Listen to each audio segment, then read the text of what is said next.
سوال کرنا تو ایک علم دوستی کی نشانی ہے کہ کوئی سوال کرتا ہے، سوال کرنا چاہیے، اچھی بات ہے۔ اور قرآن بھی کہتا ہے کہ اگر تمہیں جو چیز معلوم نہیں ہے تو صاحبان علم سے معلوم کر لو، یہ اچھا ہوتا ہے۔ اور پھر اس طرح بھی ہے کہ جب تمہیں کوئی مشکل درپیش ہو تو اس طرح فرماؤ، قرآن کی آیت ہے کہ اعینونی یا عباد اللہ، اے اللہ کے بندوں میری مدد کرو۔ تو ہمیں ایک دوسرے کی مدد کرنا چاہیے۔ یا میں ایک بات بڑی وضاحت کے ساتھ عرض کر دوں کہ ہم میں سے اکثر لوگ یہ کہتے ہیں کہ یار اللہ تعالیٰ ہماری غیب سے مدد کر دے۔ تو یاد رکھیے گا پیارے نبی نے اس میں بڑی اچھی ہماری بہترین تعلیم فرمایا جب تک بندہ اپنے بھائی کی مدد میں لگا رہتا ہے اللہ تعالیٰ اس کی مدد کرنے کے لیے موجود رہتا ہے، اللہ اس کی مدد فرماتا ہے۔ کیا بات ہے، آج ہم نے اپنے بھائیوں کی، اپنے ارد گرد معاشرے کی مدد کرنا چھوڑ دی ہے، حقوق العباد۔ ہاں بالکل، اسی لیے پھر ہمارے پاس بھی اللہ کی مدد نہیں بالکل۔ کون ہے بھائی کراچی سے ہمارے ساتھ؟ ذوالقرنین کراچی سے میں جوائن کیا۔ ذوالقرنین السلام علیکم، کیا سوال ہے آپ کا؟ ذوالقرنین آپ کو آواز آ رہی ہے؟ جی وعلیکم السلام، کیا سوال ہے آپ کا؟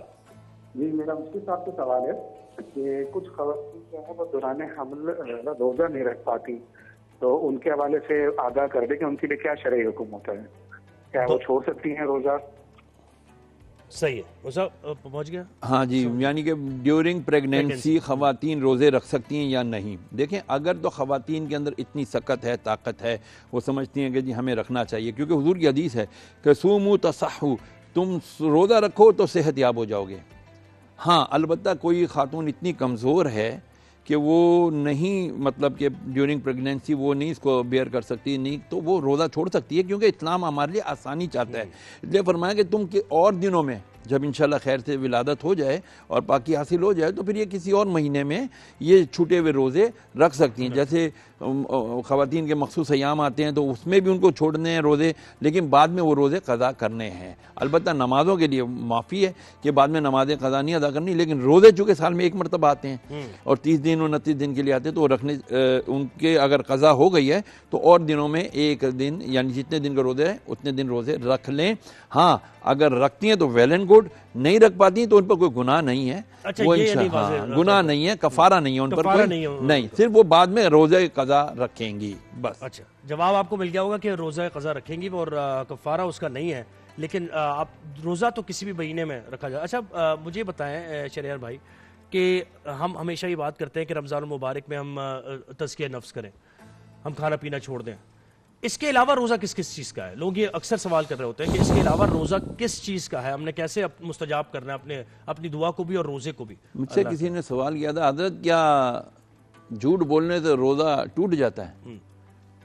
میں نے کہا جھوٹ بولنے سے روزہ تو نہیں ٹوٹتا، لیکن ایک گاڑی ہے اس پہ اگر مٹی پڑ جائے تو کیا آپ پسند کرو کہ گندی میلی گاڑی کہیں لے کر جائیں، کسی اچھی سی بارگاہ میں، کسی اچھی محفل میں جائیں تو آپ وہ گاڑی، آپ کہیں گے گاڑی کو صاف رکھیں۔ یہ جتنے ہم گناہ کرتے ہیں نا، جھوٹ، غیبت ہے، چغلی ہے، وعدہ خلافی ہے، لوگوں کے حقوق غصب کر دینا ہے، ایسے ہی ہے چل کرو یار میں تو ایسے ہی مذاق کر رہا تھا، اور لوگوں کے دل آزاریاں کرتے ہیں، اس سے جو ہے نا روزے کی چمک دمک ماند پڑ جاتی ہے۔ روزہ تو ہو جاتا ہے، فرض تو ادا ہو جاتا ہے، لیکن کیا آپ چاہیں گے کہ یہ سفید ہے اس کو میں ایک دم گندگی میں اور یہ صفائی نہ کر کے ایسے رکھا ہوتا ہے؟ یہاں پر نہیں رکھا ہوتا نا۔ تو اللہ تعالیٰ کیا ہے؟ اللہ تعالیٰ خوبصورت ہے، اللہ جمیل و یحب الجمال، اللہ خوبصورت ہے، خوبصورتی پسند کرتا ہے، اپنی شان کے مطابق خوبصورت ہے، وہ جسم تو اس کا ہے نہیں۔ تو کہنے کا مطلب یہ ہے کہ اگر ہم نے روزہ رکھنا ہے تو روزہ کس لیے ہے؟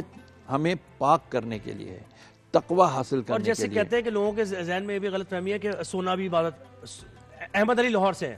احمد علی السلام علیکم، کیا سوال ہے آپ کا؟ یہ سب سے پہلے تو میں آپ کی ٹرانسمیشن کا وہ کرتا ہوں کہ بہت اچھی آپ لوگ ماشاءاللہ ٹرانسمیشن کر رہے ہیں، اور جو آپ لوگ حل بتا رہے ہیں جو بہت اچھا لگ رہا ہے سن کے، اور لوگوں کے مسئلے بھی حل ہو رہے ہیں۔ دوسری چیز یہ کہ میرا سوال یہ تھا کہ ہم پچھلے چھوٹا تھا تب دیکھا تھا کہ قرآن شریف ہم پڑھتے تھے، ہمارے بڑے جو ہے وہ قرآن شریف پڑھتے تھے۔ اب یہ ہم دیکھتے ہیں جب سے ڈیجیٹل دور شروع ہوا ہے لوگ جو ہے وہ قرآن شریف سننا اور جو بیانات سنتے ہیں رمضان میں، تو کیا یہ صحیح ہے؟ اس کا جو اس کا تناسب ہے، کیا کہتے ہیں، مطلب جو اس کا وہ ہوتا ہے ثواب کا، کیا وہ اسی کے برابر ہے؟ سننا چاہیے یا ہمیں ریڈ کرنا چاہیے، سمجھنا چاہیے؟ اس پہ مجھے بس یہ میرا سوال تھا۔ بالکل صحیح سوال آپ کا پہنچ گیا. دیکھیں یہ بہت اچھی انہوں نے سوال کیا انہوں نے کہ قرآن پہ تو تدبر کرنے کے لیے کہا گیا ہے نا, کہ آپ ایسے نہیں کہ آپ پڑھتے جا رہے ہیں, صرف آپ یہ جاننے کی کوشش کریں کہ اللہ کیا ہمیں پیغام دے رہا ہے. اب یہ ہے کہ ڈیجیٹلی آپ قرآن پاک کی تلاوت بھی ہو رہی ہے موبائل میں, اور آپ دوسرے کام بھی کر رہے ہیں ساتھ ساتھ, تو یہ کیا یہ پریکٹس ہے صرف, یہ اس سے کوئی فائدہ ہونے والا نہیں ہے؟ قرآن مجید کے بارے میں تو حکم ہے کہ جب قرآن مجید پڑھا جائے تو تم خاموشی سے اس کو سنو, غور کرو کیا پڑھا جا رہا ہے. ہم تراویح میں کیا ہوتا ہے, ایک قاری پڑھ رہا ہوتا ہے, پیچھے سب لوگ خاموشی سے سن رہے ہوتے ہیں.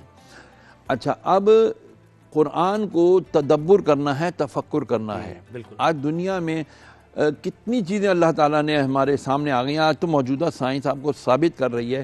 اب میں آج صبح سورہ نحل پڑھ رہا تھا, اس میں اللہ تعالیٰ نے شہد کی مکھیوں کا تذکرہ کیا ہے, اس میں اللہ تعالیٰ نے گدھا, گھوڑا, خچر کا تذکرہ کیا ہے. اللہ نے اس کے اندر اپنی دیگر بڑی, اللہ تعالیٰ فرماتا ہے میں حقیر سے حقیر چیز بتاتے ہوئے یا مثال دیتے ہوئے میں نہیں شرماتا.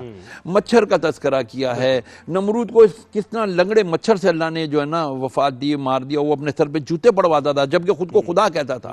تو جب تک لوگ اس کو جوتے نہیں مارتے تھے, وہ جتنی دیر اس کے سر پہ جوتے لگتے تھے وہ مچھر دبک کے بیٹھ جاتا تھا, تو اس کو سر میں تکلیف نہیں ہوتی تھی. لیکن جیسے سکون ہوتا تھا تو وہ مچھر چلتا تھا, اس کو سر میں تکلیف ہوتی تھی. کہنے کا مطلب یہ ہے قرآن تدبر تفکر کرنے کا نام ہے. قرآن خالی ہل ہل کے پڑھنے کا نام نہیں ہے.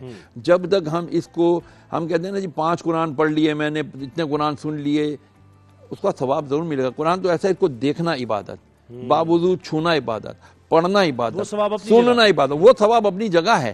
لیکن وہی بات ہے, اگر اس کو آپ نے اپلائی نہیں کیا ہم نے اپنی لائف میں, اس میں سے ہم نے خزانے نہیں ڈھونڈے, نہیں چنے, تو پھر ہمارے پاس سوائے کتاب کے اور کیا رہ جاتا ہے. مجھے ان لوگوں پہ بھی بڑا خوشی ہوتی ہے کہ جب وہ کہتے ہیں کہ یار ہم, اللہ تعالیٰ نے جب ہمیں قرآن نصیب کیا, ہم نے قرآن کو اسٹڈی کیا. جیسے ڈاکٹر جیفری لینگ تھے, وہ اپنی کلاس میں آئے تو ایک نوجوان پڑھ رہا تھا, کہتا یار آئی ایم ہیپی کہ تم کلاس میں پہلے سے موجود ہو, کیا پڑھ رہے ہو؟ اس نے کہا میں مسلمان ہوں مراکش سے, میں قرآن پڑھ رہا ہوں. بولا یار you highly qualified person, you still believe in religion, تم ابھی بھی دین پر یقین رکھتے ہو چاہے کوئی بھی ہو. کہتا ہے یار بس مجھ سے, تم میرے ٹیچر ہو. اس نوجوان نے کہا میں تم سے بحث نہیں کروں گا, بس پلیز میرا فیتھ میرے ساتھ, آپ کا فیتھ. کہتا ہے نہیں مجھے یہ کتاب دو. انگلش ورژن تھا, اس نے ان کو دے دیا. 8 سال doctor Jeffrey Lang, he was the best physics کا ماسٹر مائنڈ ڈاکٹر. الحمدللہ 8 سال اس نے کہا میں نے 1978 سے 1986 تک میں نے الحمدللہ اس کو اسٹڈی کیا کہ اس میں کوئی چیز خراب نکال لوں, لیکن نہیں نکال سکا. بالکل, یہ دیکھیں یہ آپ نے بالکل اچھی بات کی ہے, اور آنے والی ٹرانسمیشنز میں ہم کوشش کریں گے کہ اس قرآن اور سائنس کا اکثر یہ ہوتا ہے نا کہ سائنس کو الگ کر دیا جاتا ہے کہ بھئی قرآن الگ ہے اور سائنس الگ ہے, اور بہت سے پروگریسو لوگ یہ اس قسم کی کچھ باتیں کر رہے ہوتے ہیں. حالانکہ سارے علوم قرآن میں موجود ہیں, بس آپ نے وہ کہا نا کہ تدبر کریں, تفکر کریں, تو آپ کو سب چیز مل جائے گی. اور 14 سال پہلے سے جو باتیں بتائی گئی تھیں وہ آہستہ آہستہ سائنس جو ہے وہ پروف کرتی جا رہی ہے. بہت شکریہ شہریار بھائی, آپ نے وقت دیا. آپ کے مسائل اور ان کا حل, آپ کالز آپ نے کی اور جوابات بھی آپ کو ملے.